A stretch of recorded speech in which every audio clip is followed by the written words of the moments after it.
ਨਵਾਂ ਜ਼ਮਾਨਾ ਟੀਵੀ ਵਿੱਚ ਅੱਜ ਸਿਰਜਣਾ ਦੇ ਅੰਗ ਸੰਗ ਦਾ ਨਵਾਂ ਅੰਕ ਲੈ ਕੇ ਦਰਸ਼ਕੋ ਤੁਹਾਡੇ ਲਈ ਹਾਜ਼ਰ ਹੈ। ਅੱਜ ਸਿਰਜਣਾ ਦੇ ਅੰਗ ਸੰਗ ਵਿੱਚ ਜਿਹੜੇ ਵਿਅਕਤੀ ਨੂੰ ਤੁਹਾਡੇ ਰੂਬਰੂ ਕਰਨ ਜਾ ਰਹੇ ਹਾਂ ਉਹ ਇੱਕ ਹੀ ਸਮੇਂ ਇਤਿਹਾਸਕਾਰ ਵੀ ਨੇ, ਵਾਰਤਕ ਲੇਖਕ ਵੀ ਨੇ, ਸਮਾਜਿਕ ਕਾਰਕੁਨ ਵੀ ਨੇ ਤੇ ਵਾਤਾਵਰਣ ਪ੍ਰੇਮੀ ਵੀ ਨੇ। ਵਾਤਾਵਰਣ ਪ੍ਰੇਮੀ ਸਿਰਫ ਇਸ ਹੱਦ ਤੱਕ ਨਹੀਂ ਕਿ ਆਪਣੇ ਘਰ ਵਿੱਚ ਕੁਝ ਬੂਟੇ ਲਗਾ ਕੇ ਹਰਿਆਵਲ ਕਰਕੇ ਉਹਨਾਂ ਨੂੰ ਪਾਣੀ ਲਾ ਕੇ ਇੰਨੀ ਚੇਤਨਾ ਨਹੀਂ, ਸਗੋਂ ਇਹ ਇਸ ਤੋਂ ਅੱਗੇ ਜਾ ਕੇ ਵਾਤਾਵਰਣ ਪ੍ਰਤੀ ਖਾਸ ਕਰਕੇ ਜਿਹੜਾ ਦਿਨੋਂ ਦਿਨ ਦੂਸ਼ਿਤ ਹੁੰਦਾ ਜਾ ਰਿਹਾ ਵਾਤਾਵਰਣ ਹੈ ਉਹਦੇ ਪ੍ਰਤੀ ਲੋਕਾਂ ਨੂੰ ਲਿਖ ਕੇ ਬੋਲ ਕੇ ਚੇਤਨ ਵੀ ਕਰਦੇ ਆ ਤੇ ਉਹਦੇ ਬਾਰੇ ਆਪਣਾ ਯਤਨ ਜਿਹੜਾ ਆ ਇਹ ਜਾਰੀ ਰੱਖ ਰਹੇ ਆ। ਮੇਰੀ ਮੁਰਾਦ ਵਿਜੇ ਬੰਬੇਲੀ ਜੀ ਤੋਂ ਹੈ। ਵਿਜੇ ਬੰਬੇਲੀ ਜੀ ਤੁਹਾਡਾ ਨਵਾਂ ਜ਼ਮਾਨਾ ਟੀਵੀ ਦੇ ਵਿੱਚ ਸਿਰਜਣਾ ਦੇ ਅੰਗ ਸੰਗ ਪ੍ਰੋਗਰਾਮ ਵਿੱਚ ਬਹੁਤ ਬਹੁਤ ਸਵਾਗਤ। ਵਿਜੇ ਹੋਰੀ ਇਹਨਾਂ ਨੂੰ ਤੁਸੀਂ ਐਤਵਾਰਤਾ ਦੇ ਜਿਹੜੇ ਸਾਡੇ ਪਾਠਕ ਹੈ ਉਹ ਲੰਬੇ ਅਰਸੇ ਤੋਂ ਪੜ੍ਹਦੇ ਆ ਰਹੇ ਆ।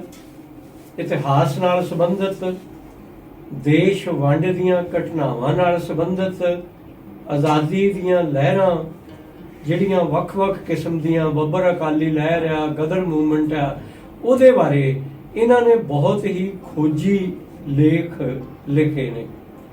ਇਹਨਾਂ ਦਾ ਕਿੱਤਾ ਅਸਲ ਦੇ ਵਿੱਚ ਵਾਤਾਵਰਣ ਵਾਲੇ ਪਾਸੇ ਰਿਹਾ ਤੇ ਪਹਿਲਾਂ ਆਪਾਂ ਬੰਬੇਲੀ ਜੀ ਨੂੰ ਇਹੀ ਬੇਨਤੀ ਕਰਾਂਗੇ ਕਿ ਅਜਿਹਾ ਕਿੱਤਾ ਅਪਣਾਉਂਦਿਆਂ, ਅਜਿਹਾ ਕਾਰਜ ਕਰਦਿਆਂ ਤੁਹਾਡੇ ਮਨ ਦੇ ਵਿੱਚ ਲਿਖਣ ਬਾਰੇ, ਉਹ ਵੀ ਮਾਤ ਭਾਸ਼ਾ 'ਚ ਲਿਖਣ ਬਾਰੇ ਕਿੱਥੋਂ ਪ੍ਰੇਰਨਾ ਮਿਲੀ ਤੇ ਪਹਿਲੀ ਤੁਹਾਡੀ ਰਚਨਾ ਕਿਹੜੀ ਸੀ? ਧੰਨਵਾਦ। ਸਭ ਤੋਂ ਪਹਿਲਾਂ ਤੁਹਾਡੀ ਟੀਮ ਦਾ ਤੇ ਨਵਾਂ ਜ਼ਮਾਨਾ ਟੈਲੀਵਿਜ਼ਨ ਦਾ। ਅਟਵਾਲ ਸਾਹਿਬ, ਤੁਸੀਂ ਮੇਰਾ ਐਵੇਂ ਪ੍ਰੋਗਰਾਮ ਬਣ ਦਿੱਤਾ, ਇੰਨੇ ਯੋਗਦਾਨ ਨਹੀਂ ਮੈਂ। ਦਰਅਸਲ ਮੈਂ ਪਾਠਕ ਹਾਂ, ਲੇਖਕ ਨਹੀਂ। ਕਿਸੇ ਹੱਦ ਤਾਈਂ ਮੈਂ ਘਮੱਕੜ ਵੀ ਹਾਂ। ਮੈਂ ਸੁਣਦਾ ਹਾਂ, ਮੈਂ ਪੜ੍ਹਦਾ ਹਾਂ ਤੇ ਮੈਂ ਘੁੰਮਦਾ ਜੀ। ਇਸ ਪ੍ਰਕਿਰਿਆ ਦੌਰਾਨ ਜੇ ਮੈਨੂੰ ਲੱਗਦਾ ਵੀ ਆਹ ਗੱਲ ਹੋਰਨਾਂ ਨੂੰ ਵੀ ਦੱਸਣਾ ਯੋਗ ਆ ਜਾਂ ਦੱਸਣੀ ਬਣਦੀ ਆ ਤੇ ਉਹ ਮੈਂ ਲਿਖਣ ਦੀ ਕੋਸ਼ਿਸ਼ ਕਰਦਾ। ਪਰ ਮੂਲ ਰੂਪ 'ਚ ਮੈਂ ਪਾਠਕ ਕਹਾ ਕੇ ਜ਼ਿਆਦਾ ਖੁਸ਼ ਹਾਂ। ਰਹੀ ਗੱਲ ਵਾਤਾਵਰਨ ਤੇ ਕੁਦਰਤ ਪ੍ਰਤੀ ਮੇਰੇ ਮੋਹ ਦੀ ਜਾਂ ਇਹਨਾਂ ਬਾਰੇ ਲਿਖਣ ਦੀ। ਦਰਅਸਲ ਮੇਰੀ ਪੜ੍ਹਾਈ ਜਿਹੜੀ ਆ ਉਹ ਕੁਦਰਤੀ ਸੋਮਿਆਂ ਦੇ ਨਾਲ ਸੰਬੰਧਿਤ ਜੀ। ਖੇਤੀਬਾੜੀ ਯੂਨੀਵਰਸਿਟੀ ਦੇ ਵਿੱਚ ਮੈਂ ਇਹਨਾਂ ਕੁਦਰਤ ਪ੍ਰਤੀ ਤੇ ਕੁਦਰਤੀ ਸੋਮਿਆਂ ਨਾਲ ਸੰਬੰਧਿਤ ਛੋਟੀ ਜਿਹੀ ਪੜ੍ਹਾਈ ਕੀਤੀ। ਉਸ ਪੜ੍ਹਾਈ ਦੀ ਬਦੌਲਤ ਹੀ ਮੈਨੂੰ ਕੁਦਰਤੀ ਸੋਮਿਆਂ ਨਾਲ ਜੁੜੇ ਹੋ ਬੜੇ ਪੰਜਾਬ ਦੇ ਮਹੱਤਵਪੂਰਨ ਮਹਿਕਮਾ ਭੂਮੀ ਤੇ ਜਲ ਸੰਭਾਲ ਦੇ ਵਿੱਚ ਨੌਕਰੀ ਮਿਲੀ ਜੀ। ਨੌਕਰੀ ਫੀਲਡ ਦੇ ਨਾਲ ਸੰਬੰਧਿਤ ਸੀ।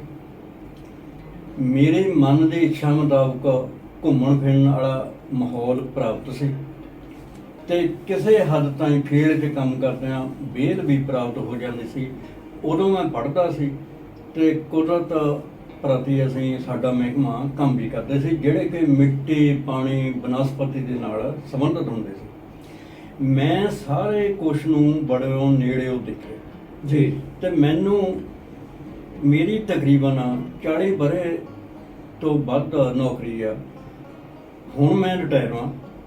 ਨੌਕਰੀ ਦੌਰਾਨ ਮੈਨੂੰ ਸ਼ੁਰੂ 'ਚ ਪਹਿਲੇ ਦਹਾਕੇ 'ਚ ਅੱਜ ਤੋਂ ਜਾਣੀ 30 ਵਰ੍ਹੇ ਪਹਿਲਾਂ ਇਹ ਲੱਗਣ ਲੱਗ ਪਿਆ ਸੀ ਵੀ ਜਿਸ ਪਾਸੇ ਨੂੰ ਮੇਰਾ ਮੁਲਕ ਜਾਂ ਮੇਰਾ ਸਮਾਜ ਜਾਂ ਅਸੀਂ ਲੋਕ ਤੁਰ ਪਏ, ਅਸੀਂ ਕੁਦਰਤ ਨੂੰ ਬਹੁਤ ਵੱਡਾ ਨੁਕਸਾਨ ਪਹੁੰਚਾ ਦੇਣਾ। ਤੇ ਉਹਦੇ ਬੜੇ ਸਾਨੂੰ ਭਿਆਨਕ ਜਿਹੜੇ ਸਿੱਟੇ ਆ ਉਹ ਭੁਗਤਣੇ ਪੈਣੇ। ਇਹਦੇ ਤੋਂ ਚਿੰਤਤ ਹੋ ਕੇ ਇਹ ਸਾਰੀਆਂ ਗੱਲਾਂ ਮੇਰੇ ਫਿਕਰਾਂ ਦਾ ਵਿਸ਼ਾ ਜੀ। ਬਣਿਆ ਤੇ ਮੈਂ ਜਾਣੀ ਲਿਖਣਾ ਸ਼ੁਰੂ ਕੀਤਾ। ਸੋ ਪਿਆਰੇ ਦਰਸ਼ਕੋ, ਤੁਸੀਂ ਅੰਦਾਜ਼ਾ ਲਾ ਲਿਆ ਹੋਊਗਾ ਕਿ ਵਿਜੇ ਬੰਬੇਲੀ ਹੋਰੀ ਜਦੋਂ ਆਪਣੇ ਕੰਮ ਦੇ ਵਿੱਚ, ਨੌਕਰੀ ਦੇ ਵਿੱਚ ਕਾਰਜਸ਼ੀਲ ਸੀ, ਇਹਨਾਂ ਦਾ ਵਾਹ ਜੰਗਲ, ਜ਼ਮੀਨ ਤੇ ਪਾਣੀ ਨਾਲ ਰਿਹਾ। ਜਲ, ਜੰਗਲ ਤੇ ਬਨਸਪਤੀ ਦੇ ਨਾਲ, ਪਾਣੀ, ਜ਼ਮੀਨ ਨਾਲ ਰਿਹਾ। ਤੇ ਕੁਦਰਤੀ ਹੈ ਕਿ ਜਿਹੜੇ ਤੁਹਾਡੇ ਅਜੋਕੇ ਲੇਖ ਹੈ ਜਾਂ ਪੁਸਤਕਾਂ ਨੇ, ਉਹ ਇਹਨਾਂ ਤਿੰਨਾਂ ਦੇ ਵਿੱਚ ਜਿਹੜਾ ਵਾਤਾਵਰਣ ਦੂਸ਼ਿਤ ਹੋ ਰਿਹਾ ਉਹਦੇ ਪ੍ਰਤੀ ਜ਼ਿਆਦਾ ਚੇਤਨਾ ਝਲਕਦੀ ਹੈ। ਬਿਲਕੁਲ। ਤੇ ਕਿਉਂਕਿ ਕੱਲੇ ਵਿਜੇ ਬੰਬੇਲੀ ਹੋਰੀ ਨਹੀਂ, ਅੱਜ ਹਰ ਉਹ ਬਸ਼ਰ ਚਿੰਤਤ ਹੈ ਕਿ ਆਉਣ ਵਾਲੇ ਸਾਲਾਂ 'ਚ ਸਾਡੀ ਜ਼ਮੀਨ ਬਚੂਗੀ ਦੂਸ਼ਿਤ ਹੋਣ ਤੋਂ ਕਿ ਨਹੀਂ ਬਚੂਗੀ। ਜੰਗਲਾਂ ਦੀ ਕਟਾਈ ਜਿਹੜੀ ਧੜਾ ਧੜ ਹੋ ਰਹੀ ਹੈ, ਇਹਦਾ ਨੁਕਸਾਨ, ਜਾਂ ਜਿਹੜਾ ਪਾਣੀ ਹੈ ਜਿਸ ਤਰ੍ਹਾਂ ਡੂੰਘਾ ਹੁੰਦਾ ਜਾ ਰਿਹਾ, ਇਹਦਾ ਨੁਕਸਾਨ ਲਗਾਤਾਰ ਹੋਣ ਜਾ ਰਿਹਾ। ਇਹਦੇ ਬਾਰੇ ਵਿਜੇ ਜੀ ਸਾਨੂੰ, ਸਾਡੇ ਦਰਸ਼ਕਾਂ ਨਾਲ ਗੱਲ ਸਾਂਝੀ ਕਰੋ ਕਿ ਤੁਸੀਂ ਕਿਹੜੀਆਂ ਕਿਤਾਬਾਂ ਲਿਖੀਆਂ ਔਰ ਉਹਨਾਂ ਦੇ ਵਿੱਚ ਇਹਨਾਂ ਤਿੰਨਾਂ ਦੇ ਕਿਹੜੇ ਮੁੱਦਿਆਂ ਨੂੰ ਉਜਾਗਰ ਕੀਤਾ। ਹਾਂਜੀ, ਕਿਤਾਬਾਂ ਲਿਖਣ ਵਾਲੀ ਗੱਲ ਬਾਰੇ ਮੈਂ ਬਾਅਦ ਚ ਆਉਣਾ। ਹਾਂਜੀ। ਸਭ ਤੋਂ ਪਹਿਲਾਂ ਮੈਂ ਜਿਵੇਂ ਦੱਸਿਆ ਜੀ ਕਿ ਮੇਰੀ ਨੌਕਰੀ ਜਿਹੜੀ ਆ ਉਹ ਫੀਲਡ ਦੇ ਨਾਲ ਸੰਬੰਧਿਤ ਸੀ ਤੇ ਫੀਲਡ ਜਿਹੜਾ ਆ ਉਹ ਕੁਦਰਤ ਦੇ ਨਾਲ ਜੁੜਿਆ। ਮਿਸਾਲ ਦੇ ਤੌਰ ਤੇ ਮੈਂ ਦੇਖਣਾ ਵੀ ਲੋਕ ਪਹਾੜਾਂ 'ਚ ਘੁੰਮਣ ਤਾਂ ਜਾਂਦੇ। ਮੇਰੇ ਨੌਕਰੀ ਦਾ ਵੱਡਾ ਹਿੱਸਾ, ਮੇਰੀ ਜਿਹੜੀ ਆ ਸੇਵਾ ਕਰਨ ਦਾ ਜਿਹੜਾ ਮੌਕਾ ਸੀਗਾ, ਉਹ ਬਹੁਤਾ ਮੈਨੂੰ ਪਹਾੜਾਂ ਤੇ, ਜੰਗਲਾਂ 'ਚ ਤੇ ਖੱਡਾਂ 'ਚ ਮਿਲਿਆ। ਕੁਦਰਤੀ ਮੈਂ ਕੰਢੀ ਏਰੀਏ 'ਚ ਤੇ ਸ਼ਵਾਲ ਦੇ ਪੈਰਾਂ 'ਚ, ਸ਼ਵਾਲ 'ਚ ਨੌਕਰੀ ਕੀਤੀ। ਮੈਂ ਦੇਖਿਆ ਵੀ ਪਹਾੜਾਂ 'ਚ ਘੁੰਮਣ ਤਾਂ ਜਾਂਦੇ ਆ ਸਿਰਫ ਆਪਣੀ ਸਵੈ ਸੰਤੁਸ਼ਟੀ ਲਈ ਜਾਂ ਕੁਛ ਮਾਨਸਿਕ ਰਾਹਤ ਮਹਿਸੂਸ ਕਰਨ ਲਈ, ਜਾਂ ਜਿਹਨੂੰ ਆਧੁਨਿਕ ਭਾਸ਼ਾ 'ਚ ਪੌਣ ਪਾਣੀ ਬਦਲਣ ਜਾਂਦੇ ਆ। ਪਰ ਮੈਂ ਦੇਖਿਆ ਵੀ ਜਿਸਲੇ ਅਸੀਂ ਉਹਨਾਂ ਨੂੰ ਪਹਾੜਾਂ ਬਾਰੇ ਪੁੱਛੀਦਾ ਸੀਗਾ ਜਾਂ ਗੱਲੀ ਬਾਤੀ ਪੈ ਜਾਂਦਾ, ਤੇ ਪਹਾੜਾਂ ਨੂੰ ਉਹ ਮਿੱਟੀ ਦੇ ਢੇਰੇ ਸਮਝਦੇ। ਪਹਾੜ ਅਸਲ ਵਿੱਚ ਹੈ ਕਿ ਇਹ ਕਿੰਨਾ ਕੁਝ ਆਪਣੇ 'ਚ ਲੁਕੋਈ ਬੈਠੇ ਆ, ਇਹ ਮਨੁੱਖ ਦੀ ਕਿਵੇਂ ਸੇਵਾ ਕਰਦੇ ਆ, ਵਾਤਾਵਰਨ 'ਚ ਇਹਨਾਂ ਦਾ ਕੀ ਰੋਲ ਹੈ, ਉਹਨਾਂ ਨੂੰ ਕੁਛ ਨਹੀਂ ਸੀ ਪਤਾ। ਇਦਾਂ ਦੀਆਂ ਗੱਲਾਂ ਨੂੰ ਹੀ ਬੁੱਝ ਕੇ ਮੈਂ ਲਿਖਣਾ ਸ਼ੁਰੂ ਕੀਤਾ। ਮੇਰਾ ਮਹਿਕਮਾ ਮੁੱਖ ਤੌਰ ਤੇ, ਜਿੱਦਾਂ ਮੈਂ ਨਾਂ ਲਿਆ, ਭੂਮੀ ਤੇ ਜਲ ਸੰਭਾਲ, ਮਿੱਟੀ ਦੇ ਪਾਣੀ ਨਾਲ ਜੁੜਿਆ। ਠੀਕ। ਪਾਣੀ ਦੇ ਸੰਕਟ ਨੂੰ ਬੁੱਝ ਕੇ ਵੀ ਇਹ ਘਟ ਰਿਹਾ, ਇਹ ਆਪਣਾ ਸਥਾਨ ਬਦਲ ਰਿਹਾ, ਇਹ ਆਪਣੀ ਕਿਸਮ ਬਦਲ ਰਿਹਾ। ਪਾਣੀ ਦੀਆਂ ਤਿੰਨ ਰੂਪਾਂ 'ਚ ਸਾਨੂੰ ਮਿਲਦਾ ਹੈਗਾ। ਇਹ ਤਰਲ ਦੇ ਰੂਪ 'ਚ ਮਿਲਦਾ, ਠੋਸ ਦੇ ਰੂਪ 'ਚ, ਬਰਫ਼ ਦੇ ਰੂਪ 'ਚ ਮਿਲਦਾ, ਜਾਂ ਇਹ ਖਲਾ 'ਚ ਆ, ਜਾਣੀ ਇਹ ਬਾਸ਼ਪਾਂ ਦੇ ਰੂਪ 'ਚ ਮਿਲਦਾ, ਹਵਾ ਦੇ ਰੂਪ 'ਚ, ਜਿਹਨੂੰ ਗੈਸ ਅਸੀਂ ਕਹਿ ਸਕਦੇ ਹਾਂ। ਇਹਦੇ 'ਚ ਇਹ ਕਿਉਂਕਿ ਇਹ ਟਿਲਟ ਹੋ ਰਿਹਾ, ਇਹ ਘਟ ਰਿਹਾ, ਇਹ ਦੂਸ਼ਿਤ ਹੋ ਰਿਹਾ। ਇਹਨਾਂ ਨੂੰ ਮੁੱਖ ਰੱਖ ਕੇ ਮੈਂ ਸਭ ਤੋਂ ਪਹਿਲਾਂ ਤਾਂ ਅਖਬਾਰਾਂ, ਰਸਾਲਿਆਂ 'ਚ ਛੋਟੇ ਲੇਖ ਲਿਖਣੇ ਜਾਣੀ ਸ਼ੁਰੂ ਕੀਤੀ। ਠੀਕ ਹੈ। ਉਹਨਾਂ ਨੂੰ ਪਾਠਕਾਂ ਨੇ, ਲੋਕਾਂ ਨੇ ਧਿਆਨ 'ਚ ਦਿੱਤਾ।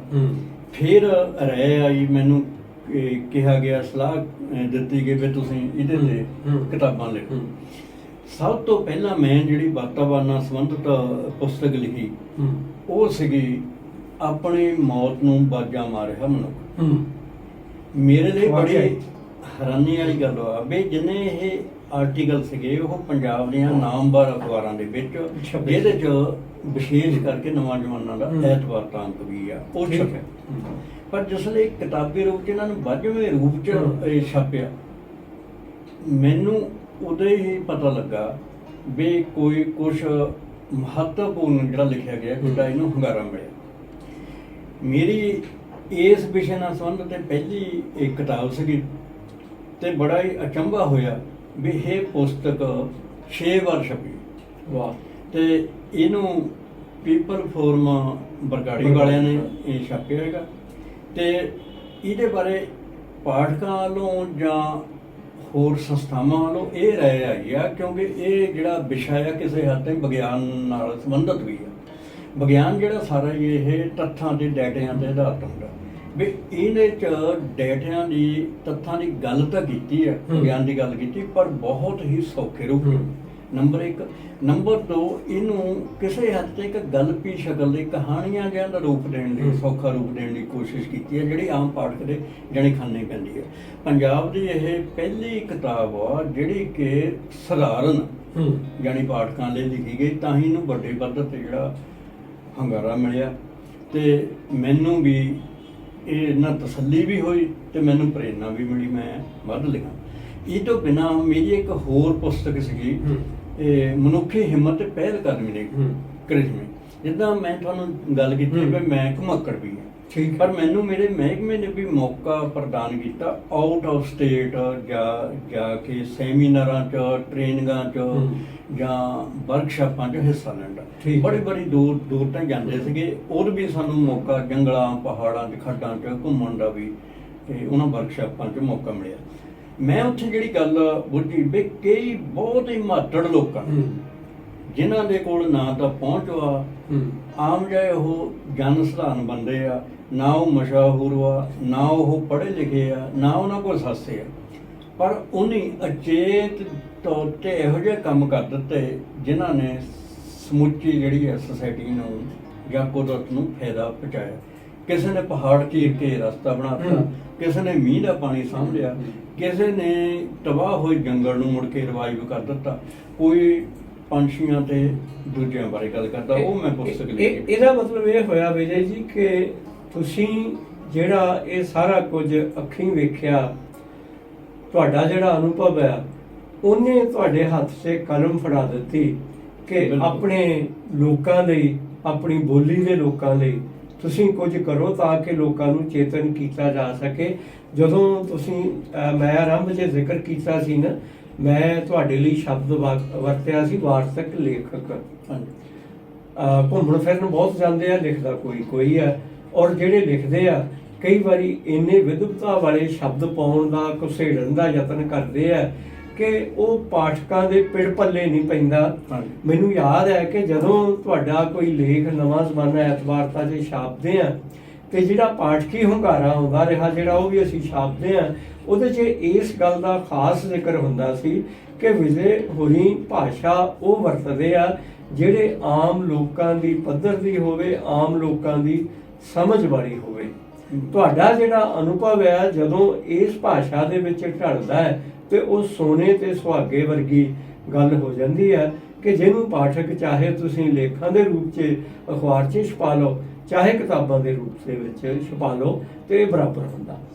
ਅਗਲੀ ਗੱਲ ਜਿਹੜੀ ਤੁਹਾਡੇ ਨਾਲ ਵਿਜੇ ਜੀ ਮੈਂ ਕਰਨੀ ਚਾਹੁੰਦਾ, ਪਿਛਲੇ ਸਮੇਂ ਮੈਂ ਤੁਹਾਡੀ ਕਿਤਾਬ ਪੜ੍ਹੀ ਸੀ ਬੀਤੇ ਨੂੰ ਫਰੋਲਦਿਆਂ।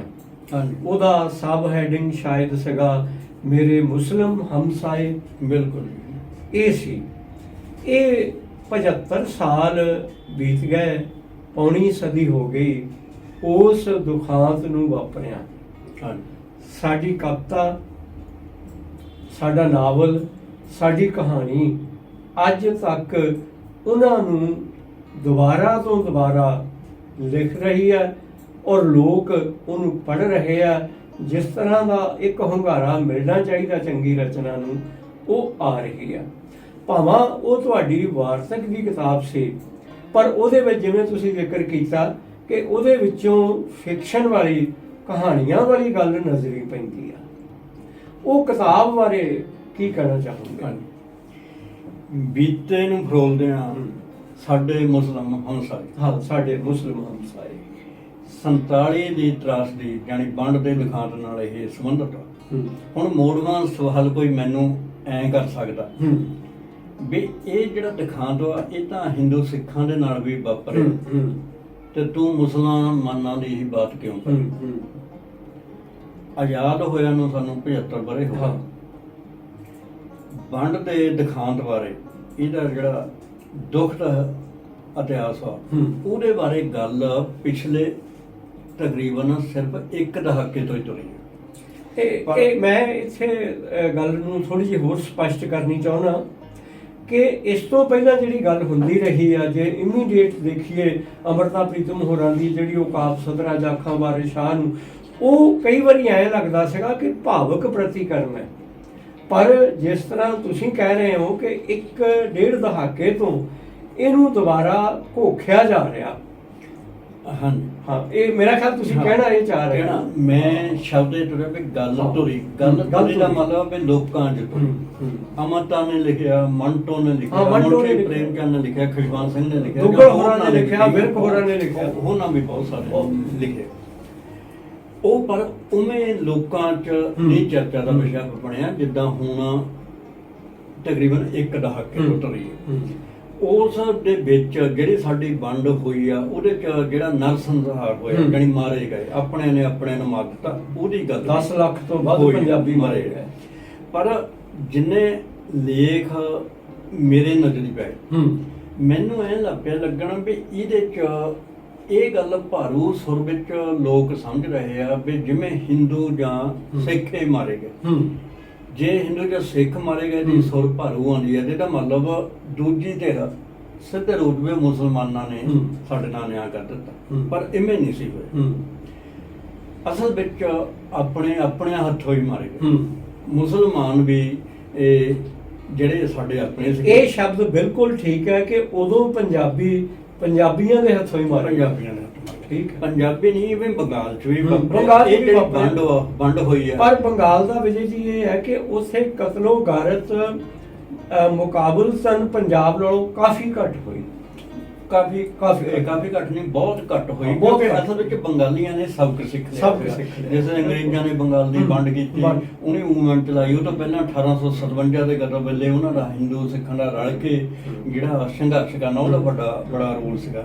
ਪਰ ਅਸੀਂ ਪੰਜਾਬੀਆਂ ਨੇ, ਪੰਜਾਬੀ ਕੌਮ ਵਾਲੇ ਆਪਣੇ ਨੂੰ ਮਾਰਿਆ। ਪੰਜਾਬੀ ਕੌਮ ਦੇ ਵਿੱਚ ਮੁਸਲਮਾਨ, ਹਿੰਦੂ ਤੇ ਸਿੱਖ ਇਹ ਭਾਰੂ ਰੂਪ ਚਾਹੁੰਦੇ। ਹੋਇਆ ਕਿ ਵੀ ਜਿੰਨਾ ਕੁਝ ਵੀ ਲਿਖਿਆ ਜਾ ਰਿਹਾ ਸੀਗਾ ਉਹਦੇ ਤੋਂ ਆਮ ਲੋਕਾਂ ਨੂੰ ਐਂ ਲੱਗਦਾ ਸੀ ਜਿਵੇਂ ਮੁਸਲਮਾਨਾਂ ਨੇ ਹੀ ਜ਼ਿਆਦਾ ਧੱਕਾ ਕੀਤਾ। ਇਹ ਵਿਜੇ ਜੀ ਇਹ ਗੱਲ ਜਿਹੜੀ ਤੁਸੀਂ ਕਹਿ ਰਹੇ ਹੋ ਬਿਲਕੁਲ ਠੀਕ ਹੈ। ਜਿਹੜੇ ਖਿੱਤੇ ਦੇ ਵਿੱਚ ਆਪਾਂ ਆ ਰਹੇ ਹੋ, ਤੁਸੀਂ ਇੱਥੇ ਆ, ਮੇਰੇ ਪੁਰਖੇ ਪਾਕਿਸਤਾਨ ਨੂੰ ਉੱਜੜ ਕੇ ਆਏ ਸੀ ਤੇ ਮੇਰੇ ਮਾਂ-ਬਾਪ ਵੀ ਆਖਰੀ ਸਾਹਾਂ ਤੱਕ ਜਿਹੜੇ ਮੁਸਲਮਾਨ ਸਾਡੇ ਘਰ ਦੇ ਵਿੱਚੋਂ ਉਹਨਾਂ ਦੇ ਹੁੰਦਿਆਂ ਮੱਝਾਂ ਖੋਲ ਕੇ ਲੈ ਗਏ ਸਾਹਮਣੇ, ਜਿਹੜੇ ਕਦੀ ਕੁਸਕੇ ਨਹੀਂ ਸੀ, ਔਰ ਸੀ ਇੱਕ ਨਫ਼ਰਤ ਉਹਨਾਂ ਪ੍ਰਤੀ ਸੀ। ਪਰ ਦੂਜੇ ਪਾਸੇ ਜਦੋਂ ਅਸੀਂ ਇੱਧਰ ਆਏ, ਬਜ਼ੁਰਗ ਸਾਡੇ ਇੱਧਰ ਆਏ ਤੇ ਇੱਧਰ ਜਿਹੜੇ ਹਿੰਦੂ ਸਿੱਖ ਸੀਗੇ ਉਹਨਾਂ ਨੇ ਮੁਸਲਮਾਨਾਂ ਦੀ ਕਤਲੋ ਗਾਰਤ ਬਹੁਤ ਉਨੀ ਹੀ ਬੇਰਹਿਮੀ ਨਾਲ ਕੀਤੀ ਜਿਸ ਤਰ੍ਹਾਂ ਦੀ ਉਧਰ ਮੁਸਲਮਾਨਾਂ ਨੇ ਹਿੰਦੂ ਸਿੱਖਾਂ ਦੀ ਕੀਤੀ ਸੀ। ਹੋ ਸਕਦਾ ਤੁਹਾਡਾ ਜਿਹੜਾ, ਕਿਉਂਕਿ ਤੁਸੀਂ ਇੱਧਰ ਸੀ, ਇੱਧਰ ਦੇ ਲੋਕਾਂ ਨਾਲ ਮੇਲ ਜੋਲ, ਉਹਦਾ ਅਨੁਭਵ ਵੱਖਰਾ ਹੋਵੇ, ਉਹਦੇ ਬਾਰੇ ਜ਼ਿਕਰ ਕਰੋ। ਹਾਂਜੀ, ਤੁਹਾਡੀ ਇਹ ਗੱਲ ਬਿਲਕੁਲ ਦੁਰਸਤ ਆ ਵੀ ਜਿੱਧਰ ਜਿਹੜੀ ਧਿਰ ਭਾਰੂ ਸੀ ਉਹਨਾਂ ਨਿਮਾਣੀ ਢਿੱਲਾਂ ਧੱਕਾ ਕੀਤਾ, ਉਹਦੇ ਤੇ ਜਿਆਦਾ ਧੱਕਾ ਕੀਤਾ। ਇਹ ਤੇ ਕੋਈ ਦੋ ਰਾਵਾਂ ਨਹੀਂ, ਪਰ ਉੱਧਰ ਜਾਂ ਇੱਧਰ ਗਮਰਾਹ ਕਰਨ ਵਾਲਿਆਂ ਦੀ ਜਿਹੜੀ ਧਿਰ ਸੀ ਉਹ ਇੱਕੋ ਹੀ ਸੀ। ਉਹ ਸੀਗੇ ਧਾਰਮਿਕ ਜਨੂਨੀ ਕੱਟੜਪੰਥੀ ਜਾਂ ਸਾਡੀਆਂ ਹਾਕਮ ਜਮਾਤਾਂ। ਉਹ ਆਪਣੇ ਹਿੱਤਾਂ ਦੀ ਖਾਤਰ ਉਹਨਾਂ ਨੇ ਜਿਹੜਾ ਸ਼ਬਦ ਧਾਰਮਿਕ ਜਨੂਨੀ ਵਰਤਿਆ ਨਾ, ਅਸਲ ਦੇ ਵਿੱਚ ਜਨੂਨੀ ਹੁੰਦੇ ਕਿਉਂਕਿ ਜਨੂਨੀਆਂ ਦਾ ਕੋਈ ਧਰਮ ਨਹੀਂ ਹੁੰਦਾ। ਧਰਮ ਨਹੀਂ। ਠੀਕ ਹੈ ਜੀ। ਅਸਲ ਵਿੱਚ ਉਹਨੇ ਆਮ ਲੋਕਾਂ ਨੂੰ ਬਰਗਲਾ ਲਿਆ, ਅਫਵਾਹਾਂ ਫੈਲੀਆਂ ਵੀ ਤੁਹਾਡਾ ਉਧਰ ਬਿਲਕੁਲ ਹੀ ਨਹੀਂ ਕੁਝ ਵੀ ਛੱਡਿਆ। ਹਰ ਤਰ੍ਹਾਂ ਦੇ ਨਾਲ ਜਿਹੜਾ ਤੁਹਾਡੇ ਨਾਲ ਬੇਹਰਮਤੀਆਂ ਕੀਤੀਆਂ, ਚਾਹੇ ਔਰਤਾਂ ਨਾਲ ਹੋਈਆਂ ਹੋਣ, ਚਾਹੇ ਜਾਇਦਾਦਾਂ ਨਾਲ ਹੋਈਆਂ ਹੋਣ, ਚਾਹੇ ਜਾਣੀ ਕਤਲੋਗਾਰਤ ਹੋਈ ਹੋਵੇ। ਪਰੰਤੂ ਫਿਰ ਵੀ ਇਹਦੇ ਵਿੱਚ ਆਮ ਜਿਹੜੇ ਲੋਕ ਉਹਨਾਂ ਦੇ ਫਿਰ ਵੀ ਇੱਕ ਦਰਦ ਸੀ ਇੱਕ ਦੂਜੇ ਪ੍ਰਤੀ। ਉਹ ਕਰਨਾ ਚਾਹੁੰਦੇ। ਕੁਛ ਹੀ ਬੈਸੀ ਟੋਲੇ ਸੀਗੇ ਜਿਹੜੇ ਵੱਡੀ ਪੱਧਰ ਤੇ ਜਿਹੜੇ ਬਹੁਤ ਸਰਗਰਮ ਸੀਗੇ। ਦੂਜੇ ਜਿਹੜੇ ਉਹ ਢੇਰੀ ਢਾ ਗਏ ਸੀ, ਜਾਣੀ ਉਹ ਮੁਕਾਬਲਾ ਉਹਨਾਂ ਦਾ ਕਰ ਸਕਦੇ ਸੀਗੇ। ਗਿਣਤੀ ਦੇ ਵਿੱਚ ਬਹੁਤੀ ਗਿਣਤੀ 'ਚ ਉਹ ਲੋਕ ਸੀਗੇ ਜਿਹੜੇ ਇਸ ਵਿੱਚ ਹਿੱਸਾ ਨਹੀਂ ਲੈਣਾ ਚਾਹੁੰਦੇ ਜਾਂ ਉਹ ਦੂਜਿਆਂ ਨੂੰ ਨੁਕਸਾਨ ਨਹੀਂ ਸੀ ਪਹੁੰਚਾਉਣਾ ਚਾਹੁੰਦੇ, ਪਰੰਤੂ ਹੌਸਲਾ ਹੀ ਬਹੁਤ ਛੱਡ ਗਏ ਸੀ। ਇਹਨਾਂ ਗੱਲਾਂ ਨੂੰ ਹੀ ਮੁੱਖ ਰੱਖ ਕੇ ਵੀ ਬੈਲੈਂਸ ਜਿਹਾ ਸੈੱਟ ਹੋਵੇ, ਵੀ ਸਿਰਫ ਉਹਨੇ ਹੀ ਅਨਿਆਂ ਨਹੀਂ ਕੀਤਾ, ਅਸੀਂ ਵੀ ਕਰ ਦਿੱਤਾ। ਇਹਦੇ ਚੋਂ ਇਹ ਗੱਲ ਨਿਕਲੀ ਤੈਨੂੰ ਕਿਤਾਬ ਜਿਹੜੀ ਪਰ ਇਹਦੇ 'ਚ ਇੱਕ ਗੱਲ ਹੋਰ ਵੀ ਸੀਗੀ ਹੂੰ। ਜਿਹੜੀ ਕਿ ਇਹ ਪੁਸਤਕ ਨੂੰ ਪੜ੍ਹਨ ਵਾਲੇ ਜਿਹੜੇ ਬੁੱਝ ਲੈਂਦੇ ਆ। ਹੂੰ ਮੌਜੂਦਾ ਦੌਰ ਦੇ ਵਿੱਚ ਗਿਣ ਮਿੱਥ ਕੇ ਹੂੰ ਪਹਿਲਾਂ ਸਾਈਆਂ ਵਿਰੁੱਧ ਹੁਣ ਮੁਸਲਮਾਨਾਂ ਦੇ ਵਿਰੁੱਧ ਜਿਹੜੀ ਆ ਵਰਤਾਂਤ ਜਿਹੜਾ ਸਿਰਜਿਆ ਜਾ ਰਿਹਾ। ਮੈਂ ਇਸ ਪੁਸਤਕ ਰਾਹੀਂ ਇਹ ਗੱਲ ਉਭਾਰਨ ਦੀ ਕੋਸ਼ਿਸ਼ ਕੀਤੀ ਆ ਵੀ ਉਹ ਸਾਡੇ ਹੀ ਆ, ਉਹ ਬਗਾਨੇ ਨਹੀਂ। ਬੜੀਆਂ ਸਦੀਆਂ ਪਹਿਲਾਂ ਆ ਗਏ ਵਾ, ਕਈ ਪੀੜ੍ਹੀਆਂ ਬੀਤ ਗਈਆਂ ਆ, ਜਾਂ ਸਾਡੇ ਲੋਕ ਇਹ ਕਨਵਰਟ ਹੋ ਗਏ ਜਿਹੜੇ ਆ ਉਹ ਮੁਸਲਮਾਨ ਬਣ ਗਏ ਵਾ। ਉਹਨਾਂ ਦਾ ਸਾਡੇ ਮੁਲਕ ਦੀ ਡਿਵੈਲਪਮੈਂਟ ਦੇ ਵਿੱਚ, ਸੱਭਿਆਚਾਰ ਦੇ ਵਿੱਚ, ਜੀਵਨ ਜਾਂਚ ਦੇ ਵਿੱਚ ਬਹੁਤ ਵੱਡਾ ਹਿੱਸਾ ਆ। ਪਰ ਇਹਦੇ ਨਾਲੋਂ ਵੀ ਵੱਧ ਕੇ ਆਜ਼ਾਦੀ ਦੀ ਲੜਾਈ ਦੇ ਵਿੱਚ ਵੀ ਮੁਸਲਮਾਨਾਂ ਦਾ ਜਿਹੜਾ ਬਹੁਤ ਵੱਡਾ ਰੋਲ ਹੈਗਾ। ਇਹ ਤੁਹਾਡੀ ਗੱਲ ਬਿਲਕੁਲ ਠੀਕ ਹੈ ਕਿ ਇਹ ਜਿਹੜੀ ਪੁਸਤਕ ਹੈ ਅਜਿਹੇ ਸਮਿਆਂ 'ਚ ਆਈ ਕਿ ਜਦੋਂ ਧਾਰਮਿਕ ਜਿਹੜਾ ਜਨੂਨ ਹੈ, ਫਾਸ਼ੀਵਾਦ ਹੈ, ਉਹ ਫਿਰ ਸਿਰ ਚੁੱਕ ਰਿਹਾ ਔਰ ਲੋਕ ਤੁਸੀਂ ਇਕੱਲੇ ਮੁਸਲਮਾਨ ਭਾਈਚਾਰੇ ਦੀ ਗੱਲ ਕੀਤੀ ਕਿ ਉਹ ਘੱਟ ਗਿਣਤੀ ਭਾਈਚਾਰਾ ਉਹਨਾਂ ਦੇ ਰਡਾਰ ਤੇ ਹੈ। ਉਹਨਾਂ ਤੇ ਇੱਕ ਨਹੀਂ, ਜਿੰਨੇ ਘੱਟ ਗਿਣਤੀ ਭਾਈਚਾਰੇ ਸਾਰੇ ਹੌਲੀ ਹੌਲੀ ਰਡਾਰ ਤੇ ਆਉਣੇ ਆ ਉਸ ਦੇ। ਉਦੋਂ ਇਸ ਕਿਤਾਬ ਦੀ ਕੀਮਤ ਹੋਰ ਵੱਧ ਜਾਂਦੀ ਆ। ਮੈਂ ਜਿਹੜੀ ਅਗਲੀ ਗੱਲ ਤੁਹਾਡੇ ਨਾਲ ਕਰਨੀ ਚਾਹੁੰਦਾ ਕਿ ਪਿਛਲੇ ਸਮੇਂ, ਪਿਛਲੇ ਸਾਲ ਬੱਬਰ ਅਕਾਲੀ ਮੂਵਮੈਂਟ ਦੇ 100 ਸਾਲ ਪੂਰੇ ਹੋ ਗਏ ਸੀ। ਇਹ ਅਸਲ ਦੇ ਵਿੱਚ ਇੱਕ ਦੁਆਬੇ ਦੇ ਇਸ ਖਿੱਤੇ ਵਿੱਚ ਬੜੀ ਜਾਨਦਾਰ ਲਹਿਰ ਸੀ। ਤੁਸੀਂ ਮੇਰੀ ਬੇਨਤੀ ਤੇ ਇੱਕ ਸਾਲ ਨਿੱਠ ਕੇ ਕੰਮ ਕੀਤਾ। ਆਪਾਂ 12-13 ਉਹਦੇ 'ਚ ਉਹਦੇ ਨਾਲ ਸੰਬੰਧਿਤ ਲੇਖ ਲਾਏ। ਹੁਣ ਉਹ ਬੱਬਰ ਅਕਾਲੀ ਉਹ ਜਿਹੜੀ ਲੇਖ ਸੀਗੇ ਉਹਨਾਂ ਦਾ ਸੰਗ੍ਰਹਿ ਕਰਕੇ ਪੰਜਾਬੀ ਦਾ ਇੱਕ ਬਹੁਤ ਵੱਡਾ ਪ੍ਰਕਾਸ਼ਨ ਅਦਾਰਾ ਉਹਨੂੰ ਛਾਪ ਵੀ ਰਿਹਾ। ਉਹਦੇ ਬਾਰੇ ਤੁਸੀਂ ਜ਼ਿਕਰ ਕੀ ਕਰਨਾ ਚਾਹੋਗੇ? ਮੈਂ ਇਸ ਗੱਲਬਾਤ ਵਿੱਚ ਸ਼ੁਰੂ 'ਚ ਹੀ ਕਿਹਾ ਵੀ ਮੈਂ ਮੂਲ ਰੂਪ ਮੈਂ ਪਾਠਕ ਹਾਂ। ਮੇਰੇ ਦੋ ਵਿਸ਼ੇ ਬੜੇ ਮਨ ਭਾਉਂਦੇ ਆ। ਇੱਕ ਤਾਂ ਕੁਦਰਤ, ਜਿਹਨੂੰ ਵਿਗਿਆਨ ਤੁਸੀਂ ਸ਼ਬਦ ਵਰਤ ਸਕਦੇ ਜੀ। ਦੂਜਾ ਇਤਿਹਾਸ। ਇਤਿਹਾਸ ਦੇ ਵਿੱਚੋਂ ਵੀ ਭਾਰੂ ਪੱਖ ਫਰੀडम ਮੂਵਮੈਂਟ। ਜਿਸ ਵੇਲੇ ਅਸੀਂ ਫਰੀडम ਮੂਵਮੈਂਟ ਨੂੰ ਮੈਂ ਪੜ੍ਹਦਾ ਤੇ ਬੱਬਰ ਅਕਾਲੀ ਲਹਿਰ ਜਿਹੜਾ ਬੜਾ ਅਮੁੱਲਾ ਤੇ ਵਿਸ਼ੇਸ਼ ਯੋਗਦਾਨ ਆ ਸਾਡੀ ਆਜ਼ਾਦੀ ਦੀ ਲੜਾਈ ਦੇ ਵਿੱਚ, ਉਹਨੂੰ ਕਿਸੇ ਵੀ ਰੂਪ 'ਚ ਇਗਨੋਰ ਨਹੀਂ ਕੀਤਾ ਜਾ ਸਕਦਾ। ਮੈਨੂੰ ਇਹ ਲੱਗਦਾ ਸੀਗਾ ਵੀ ਬਾਕੀ ਲਹਿਰਾਂ ਦੀ ਤਾਂ ਗੱਲ ਹੁੰਦੀ ਆ, ਗਦੋ ਲਹਿਰ ਦੀ ਗੱਲ ਹੁੰਦੀ ਆ, ਆਜ਼ਾਦ ਹਿੰਦ ਫੌਜ ਦੀ ਗੱਲ ਹੁੰਦੀ ਆ, ਇਹ ਕੌਮੀ ਲਹਿਰ ਦੀ ਗੱਲ ਹੁੰਦੀ ਆ, ਨਹਿਰੂ ਗਾਂਧੀ ਦੀ ਲਹਿਰ ਦੀ ਗੱਲ ਹੁੰਦੀ ਆ, ਫਿਰ ਇਹ ਸੋਸ਼ਲਿਸਟ ਮੂਵਮੈਂਟ, ਨੌਜਵਾਨ ਭਾਜਪਾ, ਭਗਤ ਸਿੰਘ ਉਹਨਾਂ ਦੀ ਲਹਿਰਾਂ ਦੀ ਵੀ ਗੱਲ ਹੁੰਦੀ, ਹੋਰ ਬਹੁਤ ਸਾਰੀਆਂ ਦੀ। ਪਰ ਬੱਬਰ ਅਕਾਲੀ ਲਹਿਰ ਦੀ ਉਵੇਂ ਗੱਲ ਨਹੀਂ ਕੀਤੀ ਗਈ ਜਿਵੇਂ ਕਰਨੀ ਬਣਦੀ ਆ। ਉਹਦਾ ਮੌਕਾ ਪ੍ਰਦਾਨ ਹੋਇਆ ਇਹਦੇ ਸ਼ਤਾਬਦੀ ਬਾਰੇ। ਪਰ ਇਹਦੇ 'ਚ ਮੈਨੂੰ ਇਹ ਦੱਸਦਿਆਂ ਜਾਣੀ ਮਾਣ ਜਿਹਾ ਮਹਿਸੂਸ ਹੁੰਦਾ ਵੀ ਉਹ ਮੌਕਾ ਜਿਹੜਾ ਆ ਉਹਨੂੰ ਬੁੱਝਿਆ ਨਵਾਂ ਜਮਾਨਾ ਦੇ ਐਤਵਾਰ। ਚਲੋ ਸ਼ੁਕਰੀਆ। ਤੁਸੀਂ ਬਹੁਤ ਸਾਰਿਆਂ ਨੂੰ ਇਹਦੇ ਬਾਰੇ ਬੇਨਤੀ ਕੀਤੀ, ਕੋਸ਼ਿਸ਼ ਕੀਤੀ ਤੇ ਮੈਨੂੰ ਵੀ ਹੁਕਮ ਕੀਤਾ, ਕਿਉਂਕਿ ਮੈਂ ਪਹਿਲਾਂ ਹੀ ਪਾਠਕ ਸੀਗਾ। ਉਹਦਾ ਕਾਰਨ ਇਹ ਸੀਗਾ ਵੀ ਬੱਬਰ ਅਕਾਲੀ ਲਹਿਰ ਮੇਰੇ ਇਲਾਕੇ ਦੀ ਵੀ ਲਹਿਰ ਸੀ। ਇਹ ਦੁਆਬੇ ਦੇ ਵਿੱਚ ਭਾਰੂ ਸੀ, ਪਰ ਦੁਆਬੇ ਦੇ ਵਿੱਚੋਂ ਹੀ ਇਹ ਜ਼ਿਆਦਾ ਜਲੰਧਰ ਤੇ ਹੁਸ਼ਿਆਰਪੁਰ ਏਰੀਏ 'ਚ, ਖਾਸ ਕਰਕੇ ਕਪੂਰਥਲੇ ਦਾ ਇੱਕ ਹਿੱਸਾ ਫਗਵਾੜੇ ਦਾ ਏਰੀਆ, ਜਿਹੜਾ ਹੁਸ਼ਿਆਰਪੁਰ ਜਿਹੜੀ ਉਹ ਰਿਆਸਤ ਜਲੰਧਰ ਜਮੇ ਬੁੱਕਣ ਚ ਲੈ ਜਾਂਦਾ, ਵਿਚਾਲੇ ਆ ਜਾਂਦਾ, ਇਹਦੇ 'ਚ ਇਹ ਜ਼ਿਆਦਾ ਸਰਗਰਮੀ ਸੀ। ਮੇਰਾ ਪਿੰਡ ਮਾਲਪੁਰ ਦੇ ਲਾਗੇ ਆ, ਸਾਡੇ ਇਲਾਕੇ 'ਚ ਇਹ ਉੱਭਰਵੀਂ ਸੀ। ਉਸ ਕਰਕੇ ਕਿਉਂਕਿ ਅਜੇ ਵੀ ਇਹ ਹੱਟੀਆਂ ਭੱਠੀਆਂ ਦੀ ਗੱਲ ਹੈਗੀ ਆ ਬੱਬਰ ਅਕਾਲੀ ਲਹਿਰ, ਤੇ ਮੈਂ ਇਹਦੇ ਨਾਲ ਐਂ ਕਹਿ ਸਕਦੇ ਵੀ ਮੈਂ ਇਹਦੇ ਨਾਲ ਜੁੜਿਆ ਹੋਇਆ ਸੀ। ਪਰ ਮੈਨੂੰ ਫਿਰ ਵੀ ਐਂ ਲੱਗਦਾ ਸੀਗਾ ਵੀ ਬੱਬਰਾਂ ਦੇ ਨਾਲ ਵੀ ਇਤਿਹਾਸ ਵੇਤਿਆਂ ਨੇ ਜਾਂ ਪ੍ਰਚਾਰਕਾਂ ਨੇ ਅਨਿਆਂ ਕਰ ਦਿੱਤਾ। ਇਹਨੂੰ ਸਿਰਫ ਤੱਤੇ ਸਿੱਖਾਂ ਦੀ ਲਹਿਰ ਬਣਾਤਾ। ਮੈਂ ਵਿਜੇ ਜੀ ਇਹੋ ਹੀ ਗੱਲ ਤੁਹਾਡੇ ਨਾਲ ਕਰਨੀ ਚਾਹ ਰਿਹਾ ਸੀਗਾ ਕਿ ਆਮ ਤੌਰ ਤੇ ਸਾਡੇ ਪਾਠਕ ਇਹ ਸੋਚਦੇ ਸੀ ਕਿ ਇਹ ਸਿੱਖ ਲਹਿਰ ਸੀ ਤੇ ਤੱਤੇ ਸਿੱਖਾਂ ਦੀ ਲਹਿਰ ਸੀ। ਪਰ ਜਦੋਂ ਮੈਂ ਉਹ ਤੁਹਾਡੇ ਆਰਟੀਕਲ ਛਾਪਦੇ ਸੀ ਐਤਵਾਰਤਾ 'ਚ ਅਸੀਂ, ਤੇ ਉਸ ਵੇਲੇ ਲੱਗਿਆ ਕਿ ਇਹਦੇ 'ਚ ਹਿੰਦੂ ਤੇ ਮੁਸਲਮਾਨ ਵੀ ਸ਼ਾਮਲ ਸੀ। ਖਾਸ ਕਰਕੇ ਜਿਹੜਾ ਤੁਹਾਡਾ ਉਹ ਆਪਾਂ ਲੇਖ ਛਾਪਿਆ ਸੀ ਬੱਬਰਾਂ ਦੇ ਹਿੰਦੂ ਮੁਸਲਮ ਹਮਸਾਏ, ਉਹਨੂੰ ਬਹੁਤ ਵੱਡਾ ਹੁੰਗਾਰਾ ਮਿਲਿਆ ਸੀ ਪਾਠਕਾਂ ਵੱਲੋਂ। ਉਹਦੇ ਬਾਰੇ ਦੱਸੋ। ਹਾਂ, ਇੱਕ ਗੱਲ ਜਾਣੀ ਸਾਨੂੰ ਸਾਰਿਆਂ ਨੂੰ ਬੁੱਝ ਲੈਣੀ ਚਾਹੀਦੀ ਹੈ ਵੀ ਇਤਿਹਾਸ ਨੂੰ ਖਿੱਚ ਕੇ ਆਪਣੇ ਮੇਚ ਦਾ ਨਹੀਂ ਕੀਤਾ ਜਾ ਸਕਦਾ। ਵਾਹ। ਹਾਂਜੀ, ਇਤਿਹਾਸ ਲਿਖਦਿਆਂ ਸਾਨੂੰ ਉਹਨਾਂ ਸਾਰੀਆਂ ਧਿਰਾਂ ਦੀ ਗੱਲ ਜਾਣੀ ਕਰਨੀ ਬਣਦੀ ਹੈ ਤੇ ਕਰਨੀ ਚਾਹੀਦੀ ਹੈ। ਇਹ ਅੱਡ ਗੱਲ ਆ ਵੀ ਆਪਣੇ ਦੇ ਨਾਲ ਵੱਧ ਮੋਹ ਹੁੰਦਾ, ਉਹਨਾਂ ਨੂੰ ਅਸੀਂ ਵੱਧ ਵਡਿਆਉਂਦੇ ਹਾਂ। ਵਡਿਆਉਣਾ ਵੀ ਚਾਹੀਦਾ, ਪਰ ਜੇ ਅਸੀਂ ਗੱਲ ਉਸ ਲਹਿਰ ਦੇ ਵਿੱਚ ਵਿਚਰਦੇ ਜਾਂ ਸਰਗਰਮ ਰਹੇ ਜਾਂ ਕੁਰਬਾਨੀਆਂ ਕਰਨ ਵਾਲੀਆਂ ਹੋਰ ਧਿਰਾਂ ਦੀ ਵੀ ਕਰਦੇ ਤਾਂ ਉਹ ਉਸ ਗੱਲ ਦੇ ਬੜੇ ਦੂਰ ਅਸਰ ਸਿੱਟੇ।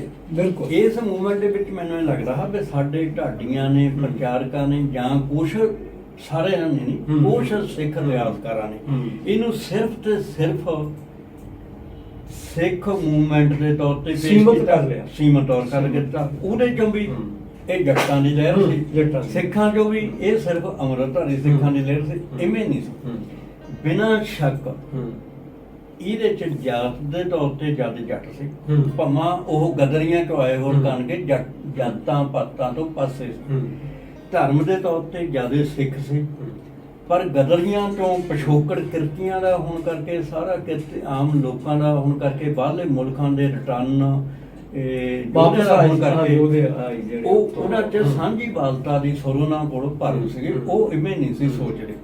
ਪਰ ਇਸ ਮੂਵਮੈਂਟ ਦੇ ਵਿੱਚ ਭਾਵੇਂ ਸੀਮਤ ਰੂਪ ਚ, ਭਾਵੇਂ ਥੋੜੇ ਸੀ, ਹਿੰਦੂ ਤੇ ਮੁਸਲਮਾਨਾਂ ਦੇ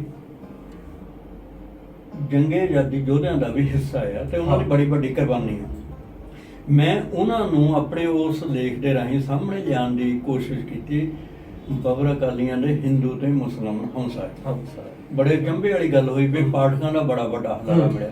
ਹਲਾਰਾ ਇਸ ਗੱਲ ਤੋਂ ਵੀ ਸਮਝ ਆ ਗਿਆ ਵੀ 3 ਪੰਜਾਬ ਦੀਆਂ ਅਖਬਾਰਾਂ ਨੇ, 2 ਪੇਪਰਾਂ ਨੇ, 3 ਬਾਹਰਲੀਆਂ ਅਖਬਾਰਾਂ ਨੇ ਤੇ 1 ਬਾਹਰਲੇ ਪੇਪਰ ਨੇ ਵੀ ਇਹਨੂੰ ਛਾਪਿਆ। ਤੇ ਇਸੇ ਲੇਖ ਨੂੰ ਪੜ੍ਹ ਕੇ ਤੁਹਾਡੇ ਵਰਗਿਆਂ ਨੇ ਵੀ ਤੇ ਬਹੁਤ ਸਾਰੇ ਨੇ ਹੋਰ ਕਿਹਾ ਵੀ ਸਾਰੇ ਲੇਖਾਂ ਦੀ ਕਿਤਾਬ ਛਪਵਾਉਣੀ ਬਣਦੀ ਹੈ। ਜਿੰਨੇ ਸੌਖੇ ਰੂਪ ਚ, ਜਿੰਨਾ ਇਹਨੂੰ ਬਾਬਰ ਅਕਾਲੀ ਲਹਿਰ ਨੂੰ ਸਾਫ਼ ਕਰਨੇ ਦੇ, ਭਰਮ ਭੁਲੇਖੇ ਸਾਫ਼ ਕਰਨੇ ਦੀ ਤੁਸੀਂ ਆਪਣੇ ਲੇਖਾਂ ਰਾਹੀਂ ਕੋਸ਼ਿਸ਼ ਕੀਤੀ ਆ, ਉਹਨੂੰ ਵੱਧਵੇਂ ਰੂਪ ਚ ਜਿਹੜੀ ਕਿਤਾਬ ਜਿਹੜੀ ਉਹ ਛਪਵਾਓ। ਤੇ ਹੁਣ ਤੁਹਾਡੇ ਸਾਰਿਆਂ ਦੇ ਜਿਹੜੇ ਆਸ਼ੀਰਵਾਦ ਨਾਲ, ਸਹਿਯੋਗ ਦੇ ਨਾਲ ਉਹ ਕਿਤਾਬ ਛਪ ਕੇ ਆ ਰਹੀ ਹੈ। ਇਹ ਗੱਲਾਂ ਵਿਜੇ ਜੀ ਬਹੁਤ ਸੀ ਕਰਨ ਵਾਲੀਆਂ, ਪਰ ਸਮਾਂ ਆਗਿਆ ਨਹੀਂ ਦਿੰਦਾ। ਪਿਆਰੇ ਦਰਸ਼ਕੋ, ਜਿਹੜੀ ਗੱਲ ਮੈਂ ਆਰੰਭ 'ਚ ਇਹਨਾਂ ਬਾਰੇ ਕਹੀ ਸੀ ਤੇ ਇਹਨਾਂ ਨੇ ਬੜੀ ਨਿਮਰਤਾ ਨਾਲ ਕਿਹਾ ਸੀ ਕਿ ਤੁਸੀਂ ਮੇਰਾ ਪੜੁੱਲ ਬੰਨ੍ਹ ਦਿੱਤਾ। ਹੁਣ ਇਹਨਾਂ ਦੀਆਂ ਗੱਲਾਂ ਤੋਂ, ਇਹਨਾਂ ਦੀਆਂ ਲੇਖਣੀਆਂ ਤੋਂ, ਭਾਵੇਂ ਸਾਰੀ ਬਾਰੇ ਅਸੀਂ ਗੱਲ ਨਹੀਂ ਕਰ ਸਕੇ, ਤੁਸੀਂ ਭਲੀ ਭਾਂਤ ਅੰਦਾਜ਼ਾ ਲਾ ਲਿਆ ਹੋਊਗਾ ਕਿ ਜਿਹੜੀ ਗੱਲ ਮੈਂ ਪਹਿਲਾਂ ਕਹੀ ਸੀ ਉਹਦੇ ਤੇ ਪੂਰੀ ਤਰ੍ਹਾਂ ਖਰੇ ਉਤਰਦੇ ਨੇ। ਇੱਕ ਪਿਆਰੇ ਦਰਸ਼ਕੋ, ਨਵਾਂ ਜ਼ਮਾਨਾ ਐਤਵਾਰਤਾ ਦੇ ਜਿਹੜੇ ਪਾਠਕ ਨੇ ਉਹ ਇਹਨਾਂ ਦੀ ਹਰ ਰਚਨਾ ਨੂੰ ਪਹਿਲਾਂ ਪੜ੍ਹਦੇ ਆ, ਬਾਕੀ ਅਖਬਾਰਾਂ 'ਚ, ਮੈਗਜ਼ੀਨਾਂ ਦੇ ਵਿੱਚ ਉਹ ਬਾਅਦ 'ਚ ਜਾਂਦੀ ਹੈ। ਇਹ ਸਾਰੀ ਐਤਵਾਰਤਾ ਦੇ ਪਾਠਕਾਂ ਦੀ ਮੁਹੱਬਤ ਹੈ ਤੇ ਇਹ ਵਿਜੇ ਹੋਰਾਂ ਦੀ ਵਡਿਆਈ ਹੈ ਕਿ ਉਹ ਸਭ ਤੋਂ ਪਹਿਲਾਂ ਆਪਣੀ ਰਚਨਾ ਜਿਹੜੀ ਆ ਉਹ ਐਤਵਾਰਤਾ ਦੇ ਪਾਠਕਾਂ ਲਈ ਹੀ ਪੇਸ਼ ਕਰਦੇ ਆ। ਵਿਜੇ ਜੀ, ਤੁਸੀਂ ਸਟੂਡੀਓਜ਼ ਵਿੱਚ ਆਏ, ਸਾਡੇ ਦਰਸ਼ਕਾਂ ਨਾਲ ਬੜੀਆਂ ਮੁੱਲਵਾਨ ਤੇ ਇਤਿਹਾਸਕ ਗੱਲਾਂ ਦੀ ਸਾਂਝ ਪਾਈ। ਮੌਕਾ ਫਿਰ ਵੀ ਮਿਲਣਾ ਹੈ, ਆਪਾਂ ਗੱਲਾਂ ਬਾਤਾਂ ਕਰਦੇ ਰਹਾਂਗੇ। ਤੁਹਾਡਾ ਬਹੁਤ ਬਹੁਤ ਧੰਨਵਾਦ। ਮਿਹਰਬਾਨੀ ਤੁਹਾਡੀ ਵੀ ਤੇ ਦਰਸ਼ਕਾਂ ਦੀ।